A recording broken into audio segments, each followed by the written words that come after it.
Alright, let's go into Warp Overdrive and do the last 3 games of the series quick. In the earlier segment, you heard me talk about how, which was right at the start of the first game, you heard me talk about how the,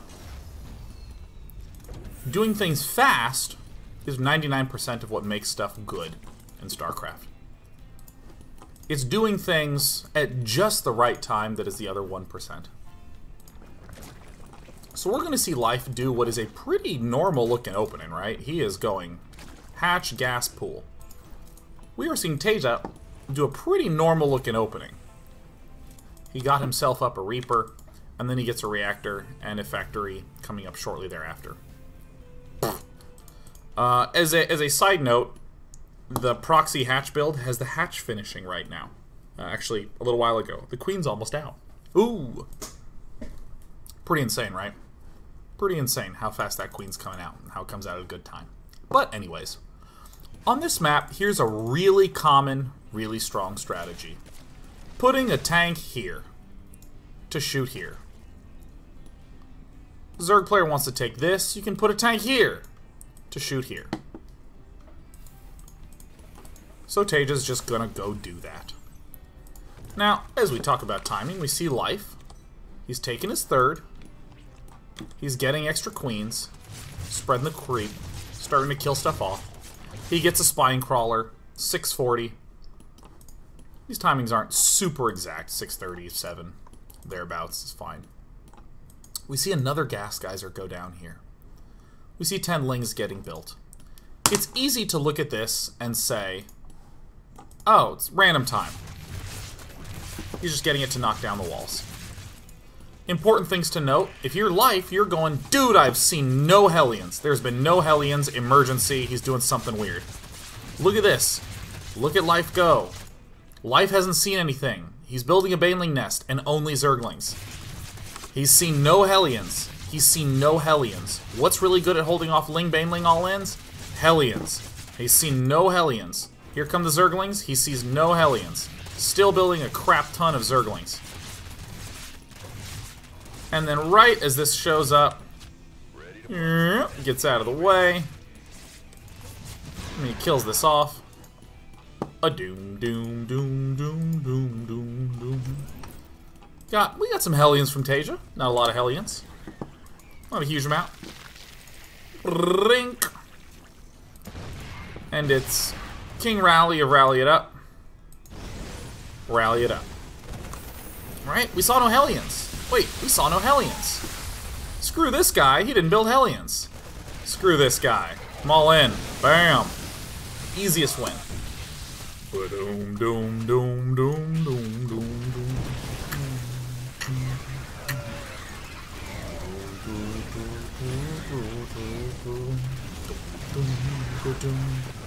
Ba-doom, doo, doo, doo, doo. Great. Simple.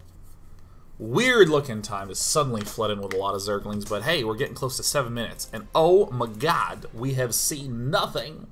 We've seen nothing. No Hellions. We're in good shape. Suck my lings. Alright. Who likes weirdness? What we're going to see out of Life is the proxy hatch build, and we're really going to get to see some of these timings in action. As the hatch goes down here, command center goes down here, a Reaper would scout right past it, would see nothing. Even an SCV that scouts right past it, you're typically not going to check for a proxy hatch. Typically, that is an unlikely event.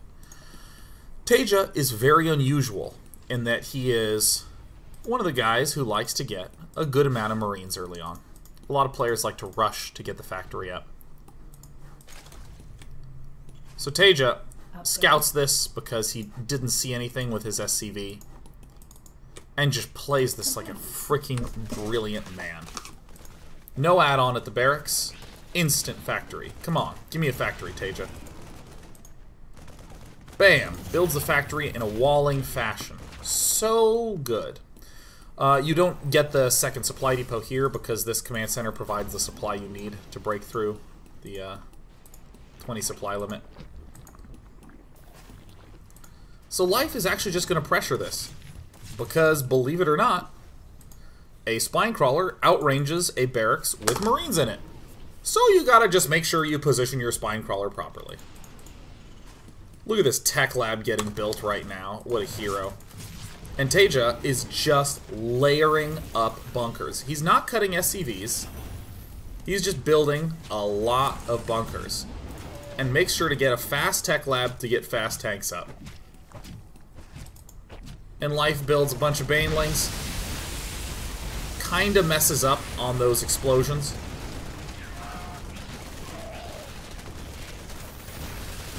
Messes up on that explosion. I mean, this is an amazingly close time in this game. Look, there's only one siege tank out and it's just arrived. Look how sick this bust is, are you kidding me? And he gets speed. And the prime goal of this moment is to get a lift on this orbital. There's nothing that would be able to stop the creep from getting under here. But with this rush to the tanks, this flood of bunkers through a series of just incredibly hard to make, incredibly tense decisions, Taeja was able to hold that off. But my god, was that an intense match to watch. And then again, Taeja makes just stunning use of this single tech lab. Just, he gets a Raven, and then he gets Hellions, and then I believe he gets no Banshees beyond the first one. I believe that's right. He just gets one. He gets no Cloak, no big flood of Banshees, I think. Maybe I'm wrong on that. Okay. Whew, what a relief. And at this point, I mean, Life is trying to stabilize. He's almost pretending like he didn't have this huge botched opening. Taeja's just expanding freely. And Taeja just kind of storms in and wins. If you haven't seen this, series live, I'm kind of assuming you have. You should totally watch the VODs. It's an amazing series. We've seen Taeja do this almost every game. No matter what happens at the start, when 1-1 is done, Taeja just attacks, man, and breaks through. Final game. Look at us going at warp speed. Oops. Ba-ding. Time to watch merry-go-round.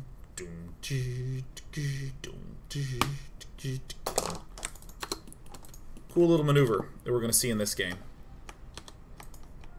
Doink. Life is going to be going for Demeni base. So if it is ever a map that it's very scary to take a third base, it's very hard to take a third base, some of the best plays to do is to rush for that third base. Why is that? On a map where it is hard to get a third base, many players rush for 2 base. Many players rush for a quick 2 base. Because you may as well get a ton of units, because a ton of the units is the only way you're going to defend a tough third base. I think I'll say that again. If it's hard to get a third base, the only way to defend a third base is with a crap ton of units. The best way to get a crap ton of units is to early expand. So on maps with a very tough third base, it's oftentimes great to rush for it, because most people are not thinking about that. Life, though, did send out an early scout with this Overlord. I mean, he is trying to figure out fast if he can get away with this. Even though I made that statement about it generally being cool to rush to get the third, still scouting's happening. Here it comes. And there it is. And more drones. And there's so many more dronies. Pool extractor looks so cool.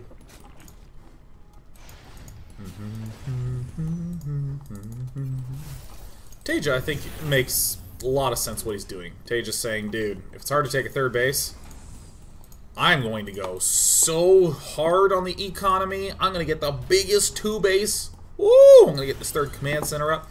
I don't need Hellions fast, I just need Hellions eventually. Life, of course, going ham on Queentown. Has 3 queens, but makes a very Very, very crazy looking choice. He goes very fast 3 base, followed by very fast 3 queen. On one hand, hey, that makes sense. We want to have queens to defend against Hellions. On the other hand, these queens just they do not have a lot of use outside of that early defense, or so I might initially think. Double Evo Chambre. Looking so good. Look at this. All drones all the time. It's just drones, man. Droning like crazy. An 8-minute. Whoa! 8-minute overlords. Like 8-minute abs. 8-minute extractors. Baneley nest. Okay, so again, it's not about hitting fast, it's about hitting it just the right time. You know, third bases are hard to hold. Most people think in terms of defense. How do I hold my bases? This third base is hard to hold.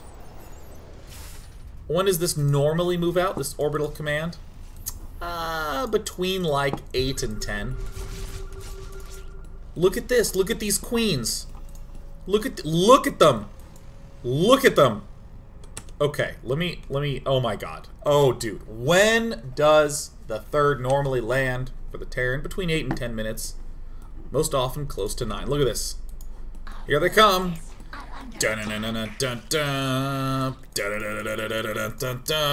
What are the queens for? What are the queens for? They're for the attack, man. Look at these queens. Here they come. Who rushes queens? So, I mean, the Zerglings started getting built at like 7:30, 8? Somewhere in there, they start getting built to prepare to do the weirdest thing ever. To attack and crush through the guy. I mean, Zerg is not supposed to be the one attacking, right? But of course Zerg can attack right now. He's going to be up against Hellions, maybe Banshees. Dude, I got queens for you, man. How do you defend this? Well, typically with a bunker, so Life's just going to attack before the bunker gets built. The only way Life can afford to do this is because he went for this crazy fast third. Look at this. He's got 16, 18, 17. Still flooding Zerglings, man. Those queens that broke the third, now they're going to invade. And then it's an easy follow. No Banelings had to be built. Life could have just used Zerglings and then made a judgment call. The judgment call here was a great one. I mean, Taeja has a solid-ass base. Super solid. He's already at 1-1. He's already got everything he needs. I mean, the only criticism one might levy on Life is, come on, man, get your Spire up. Don't try to win right now, mate. Get your damn Spire up. Do something with your lair. So easy for me to sit, reclined, watching a replay with one hand, doing a show. Come on, man. I mean, he's one game away from being out. He's one game away from getting to the finals. Of course you're going to miss some things. But I think that in these all-in spots, the most common Zerg error that can ever be made is to forget that you don't have to be all-in. To look at a spot where you're actually doing great and to say, oh, I'm all-in. Oh. And see, look, there's the Spire! The Spire could have been done right now! Ah! There would have been nothing in the main! Oh! So sick to see those queens all up in there. Counterattacks, I think, are the biggest theme to take away from Life. Your Zerglings, when you have them, counterattack with them. Do annoying things. Go around. Just go around. Oh! It's so beautiful. My god, I did these last games efficiently. I did them with grace, with haste. I mean, what a brilliant timing attack for Life. You don't hear that. You don't hear about Zerg timing attacks. But of course, if you know around when Terrans, go ahead and float to the third. Prepare an attack right at that time. What can you do? The Hellions are really the big target. And why are the Hellions out there? They're to defend the third base. They've got to be out. Oh!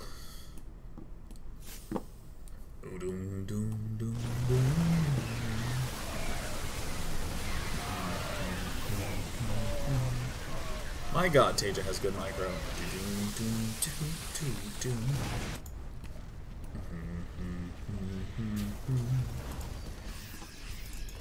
Taeja, doom doom doom doom doom.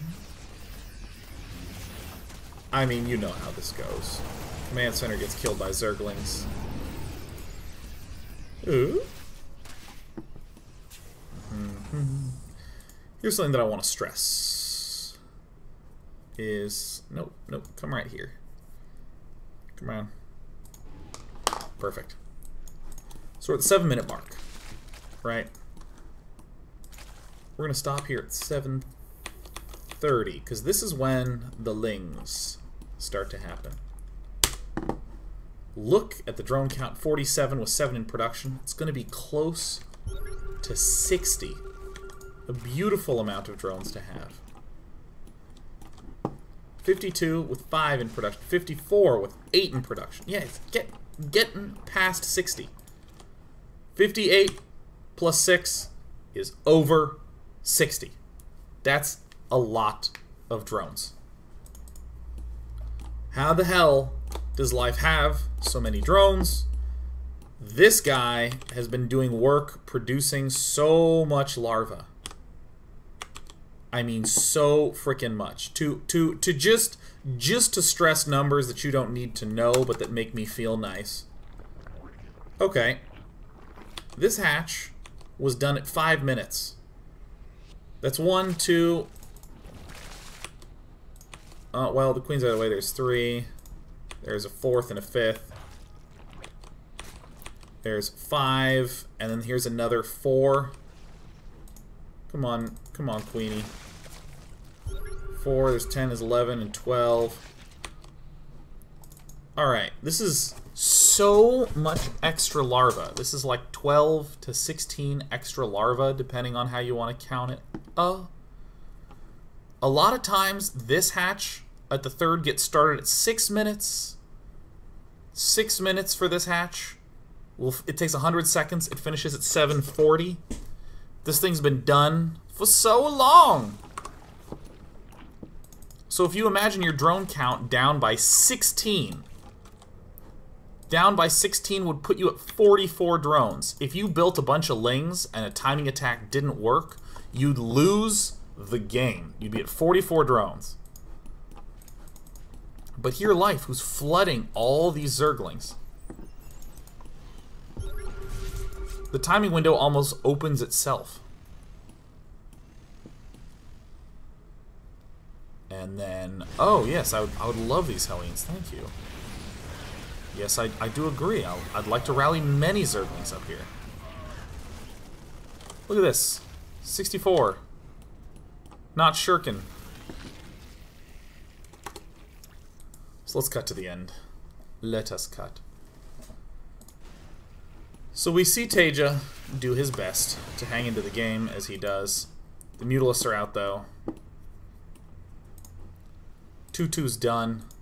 If you're Life, the only thing you really need to worry about is making sure you do any reasonable attempt to get a 4th base.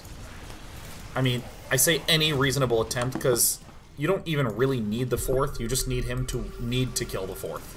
And then he puts himself in a bad spot, and then you kill it.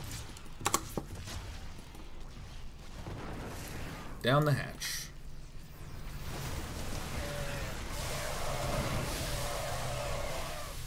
Woo! Pow! Ended that one. So, let's take some questions. I want to also announce that I will be casting IEM San Jose. That will be in San Jose on December 6th and 7th. You should totally come. Hashtag IEM. You should come. IEM San Jose. If you're going to be in San Jose, come there. Covert Muffin says, Dear Day 9, Segment 2, Life was able to stabilize mid-game by building 2 gas-heavy units, Mutalisks and Banelings. It seemed to struggle with supporting both of these units at the same time in ZVT. Was Life able to forward these units by only allowing Taeja to deny his 4th repeatedly? Okay, so here's... It's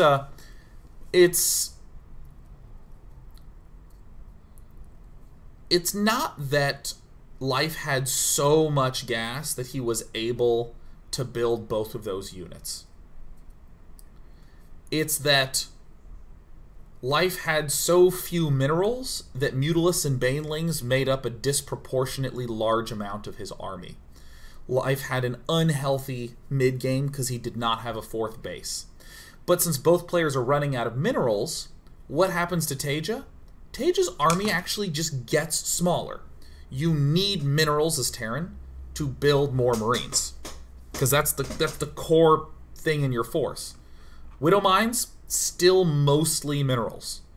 Medevacs, not a damage-dealing unit, important nonetheless, but really being low on minerals as Terran actually shrinks your army. If you're low on minerals as Zerg, you just kind of skew your army towards gas, which you can do. You can burn all the gas that you ever need, but with Terran you can't. Taeja we saw not have a lot of gas because he just stopped mining a lot of gas. So in those games, I think that it's not as useful to focus on those. I mean, if you put yourself in a really screwed position in a game, I would say that, yeah, you should be mainly relying on Mutalisks and then Banelings for defense, and doing the counter thing is great. Let me make sure I'm actually going back and answering the original question. Yeah, so it's not exactly that he was able to afford them by doing something weird. It's that the game was kind of elongated, which obviously gives you more time to mine gas. I don't know. I feel like it's almost like the question isn't the question isn't fair. It's an optical illusion. What you're identifying is an optical illusion. It's not that Life was able to build more Mutalisks and more Banelings than a normal Zerg. It's that Life was able to build less of everything, and it was all skewed towards Mutalisks and Banelings. I mean, it's kind of like a cheater answer, but I think that's the important thing that's going on. Am I useful? Is this helpful, Covert Muffin? Do I suck? Is that the shittiest answer you've ever heard? That might be the shittiest one. Micah 3928 says, Dana, I'm currently working in a machine shop. Is that vibrating noise coming from your side, or should I be worried one of my machines is about to explode? It's probably your machine. It could be the washing machine of the floor underneath me, or their dishwasher. It's kind of loud.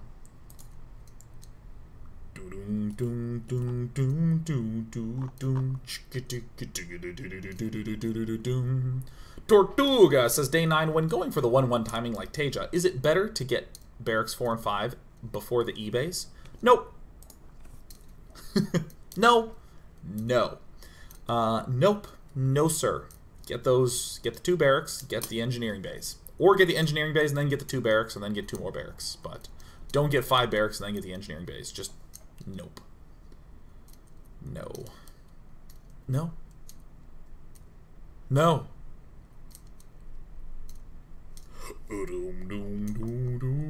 Obi-Wan Jacoby asks a great question. What is my favorite flavor of Oreos? Original. Single stuff. That double stuffed stuff? No. The original Oreo had the perfect ratio of chocolatey, non-food powder in, compressing sugary, sweet, non-food paste. Oh, it's so good.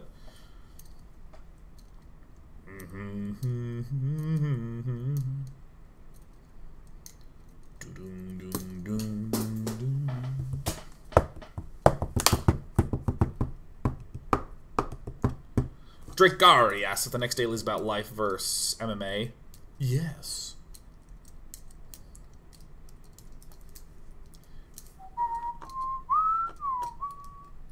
Vexon 837 asks a question that is both a question from you and apparently getting other people. Oh, I answer Vex's question.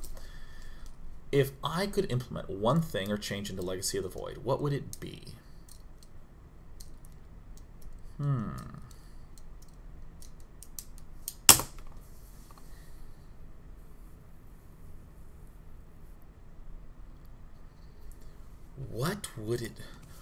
What to do?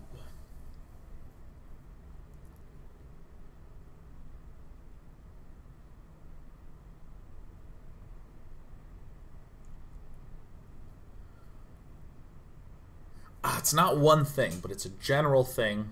I think the one thing that I would want in there is fun, cool defensive options. I think that's what I would want in there. There's a lot of things that are, I can imagine them being fun to do to the other person, like a herc where you just like shoo, you like shoot up and you kill off all the stuff in there, or a disruptor where you like march the disruptor forward and explode and kill all the stuff. But I think that that's so attack focused. I want a cool way to keep my stuff alive. Because I think that the one thing that is intimidating about StarCraft 2 is that it's easy to lose in a moment. I want there to be many moments, and I like the direction they're pushing in, making expand. You expand more. It's about having more bases. There's more stuff to defend, so I think that it would be really cool to have sweet defensive stuff, so people could think, "Oh yeah, I'm gonna defend the shit out of everything with that," and less thinking about, "Oh my God, look at all the ways that I can attack you." That's my thought. Not just good defense, but fun defense. Vexon says, is there a Brood War example of this fun defensive option? Oh my God! Oh, I'm so glad you asked! Dark Swarm! Dark motherfucking Swarm, Vexon. Boom! Boom! What do you think? Maybe some lurkers at the ramps? Boom! There it is. I like lurkers because I'm like, I'm going to put 2 lurkers on this ramp. Bam! That's my base now. There it is. What do you want to drop? That's fine. But don't walk in the front door because it's locked in a way. Boom! That's what I'm talking about. Oh my God. What are some other good Brood War defensive options?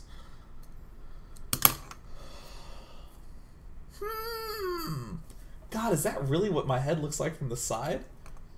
Look at that. It looks like someone installed a muffin of hair right there on the head. Look, it's all normal and flat, and then there's a muffin. Is that what I look like from the side? Oh no, how long has that been the case? How long is that? I mean, I only see myself from this point of view, which is not, it's not a lot better, but what is that? How long has this been? Oh no! Oh no! What a crisis! I look like a guy who likes muffins, actually. That's kind of what I look like. I got a little muffin here, I got a little muffin here. Has that been... Oh no, what a disaster! Oh my God, wow. Oh my God, Bursk told me I've looked this way my entire life. I've got a shark fin. Oh my God, if you swim nearby me, you can just detect that I'm invading. Oh, it's okay. Straight Johnny Bravo. Thank you very much, ladies and gentlemen. I'll be louder in Hearthstone tomorrow, yes. Doom, doom, doom, doom, doom.